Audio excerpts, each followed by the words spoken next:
En México, los nombres propios son un universo lleno de historia, humor y rarezas. Algunos provienen de lenguas indígenas y conservan una riqueza cultural única. Otros se extienden en interminables combinaciones de palabras y no faltan los que arrancan sonrisas por su toque simpático y picaresco. Bienvenidos a este capítulo de las 1001 curiosidades de México, el cual nos muestra cómo los nombres reflejan los orígenes, la diversidad cultural, la creatividad y el ingenio. En primer lugar, consideremos que centenares de pequeños poblados, municipios y ciudades poseen nombres pertenecientes a lenguas originarias o indígenas.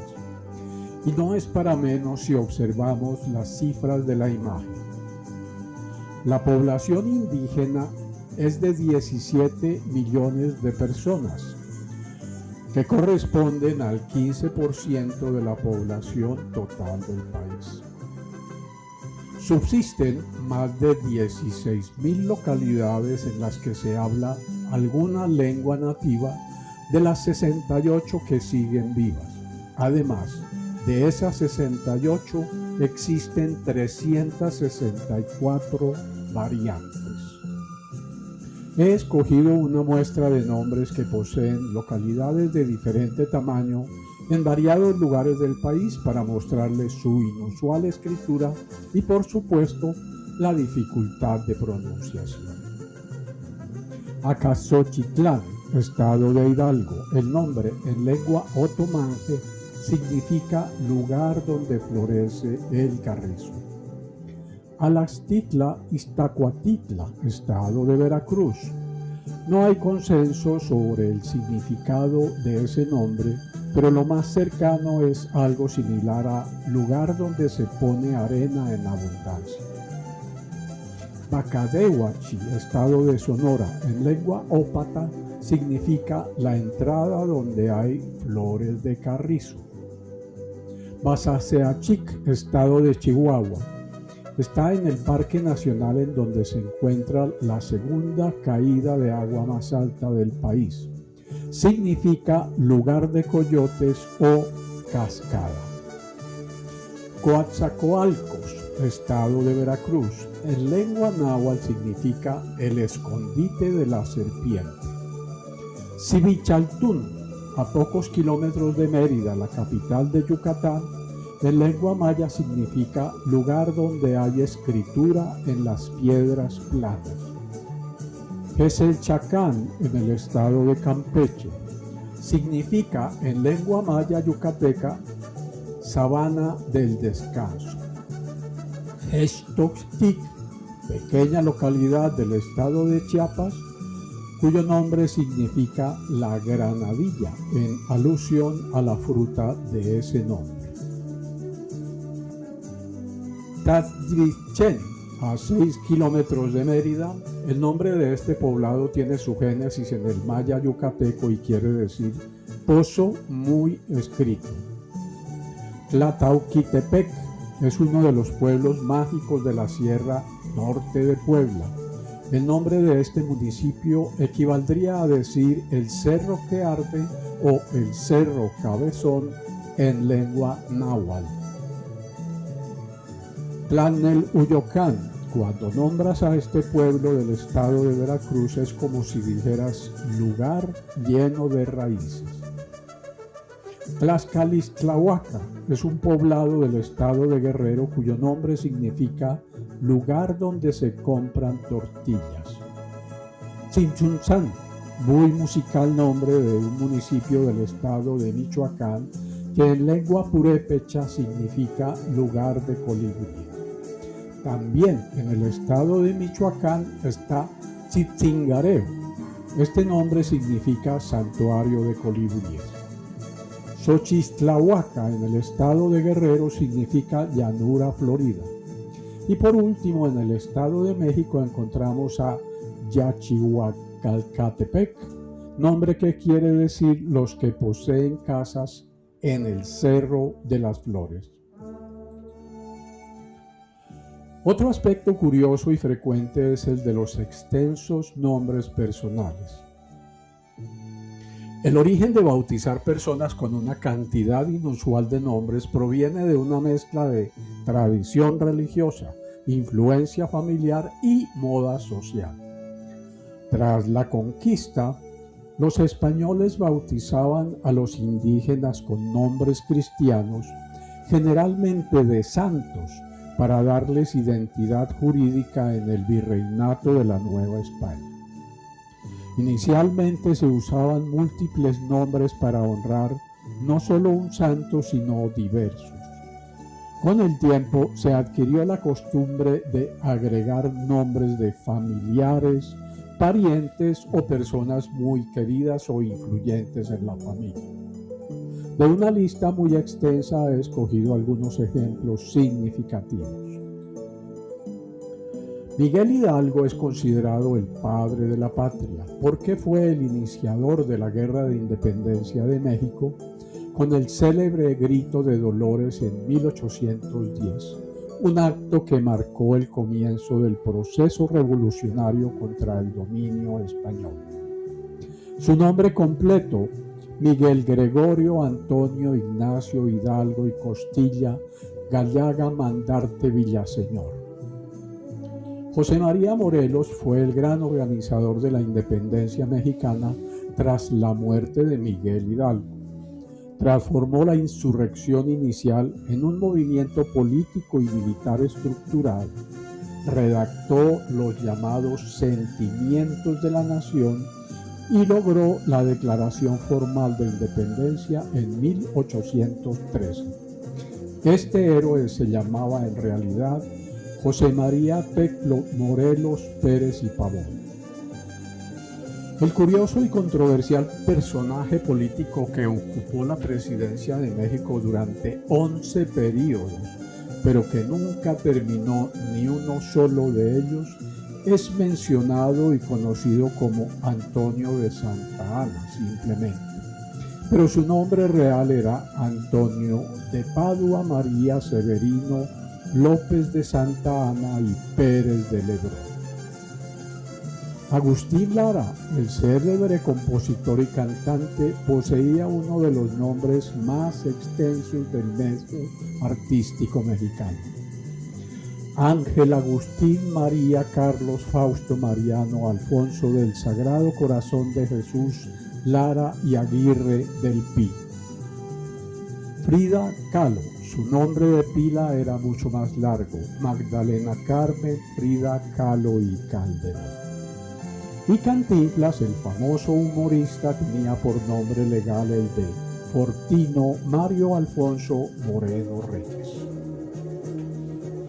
Una mujer inscrita el 22 de abril de 1914 en el Registro Civil de la Ciudad de México era llamada María Saldívar.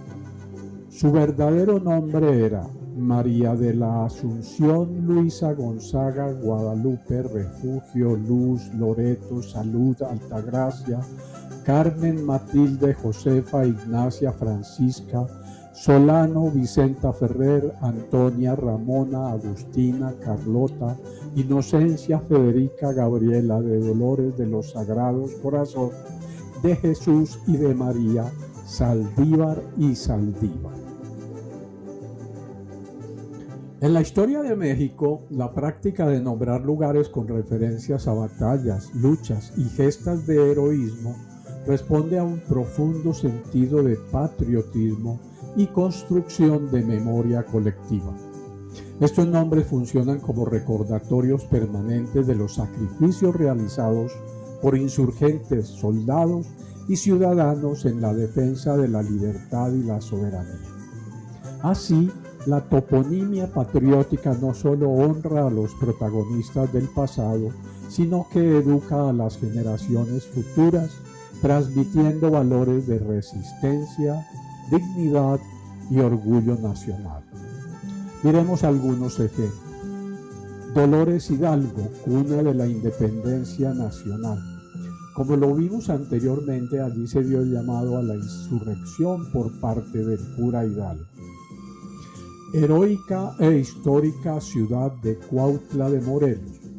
Se refiere a los 72 días de resistencia al asedio de las fuerzas realistas en uno de los episodios más largos y heroicos de la Guerra de Independencia de México. Heroica villa de Tezoatlán de Segura y Luna, cuna de la independencia de Oaxaca. Comprende la mención de los apellidos de destacados combatientes locales quienes lucharon junto a Porfirio Díaz contra los franceses. Heroica Puebla de Zaragoza, denominación referida a la resistencia y triunfo final de los mexicanos en la batalla del 5 de mayo de 1862 sobre la invasión francesa. El general Ignacio Zaragoza, al frente de un ejército compuesto en gran parte por campesinos y soldados poco entrenados, logró derrotar al ejército francés, considerado en ese momento uno de los más poderosos del mundo. Y por supuesto que en una nación tan extensa y diversa no faltan los nombres graciosos de muchos lugares. Quiero, sin entrar en detalles, hacer mención de algunos, indicando el estado al cual pertenece cada uno. Buckingham, estado de Nayarit. Ciudad gótica en el estado de Aguascalientes, donde por demás reside un abogado que se hace llamar licenciado Batman. Dinamita en el estado de Durango. El Doctor, estado de Querétaro. Está Cabrón, estado de Veracruz. La Chingada, también en el estado de Veracruz. La Nalga de Ventura, en el estado de Guanajuato. Lo de Marcos, en el estado de Nayarit. Y Válgame Dios, en el estado de Sinaloa.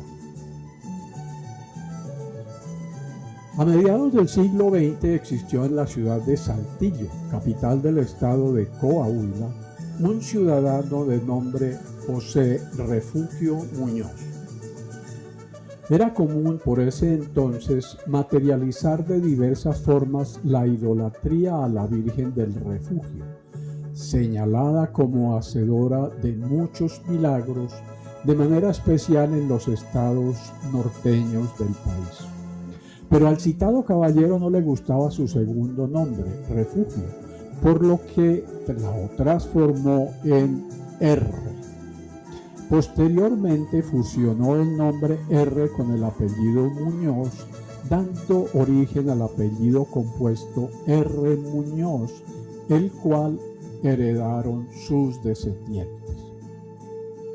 El 23 de agosto de 1974 nació un hijo de don José, y dada la simpatía de éste por la literatura y la cultura hindúes, decidió crear para su hijo un nombre que fusionara los de sus filósofos favoritos. Entonces lo registró, según lo vemos en la imagen del documento de la Oficialía Mayor de Registro de la ciudad de Saltillo, como Bradaraya Copa Nishda Vivekat Chudamani R. Muñoz Castillo. Con 36 letras, es considerado el nombre personal más largo de México y está acompañado del apellido resultante de la curiosa fusión que ya vi. Por supuesto que fue necesario crear un apodo fácil para referirse al niño. Entonces ha sido llamado desde siempre con el nombre de Brava. Pero aquí no termina la historia del personaje, quien se desempeña como médico veterinario y zootecnista. Pese a las frecuentes dificultades burocráticas que genera su complejo nombre, decidió utilizarlo también para su hijo varón, a quien igualmente para facilidad se le llama con la abreviación Braga. Sus dos hijas se llaman Mahatma y Maya. Espero hayan disfrutado de este capítulo de las 1001 curiosidades de México. Les agradezco su interés y les invito al próximo. Hasta pronto.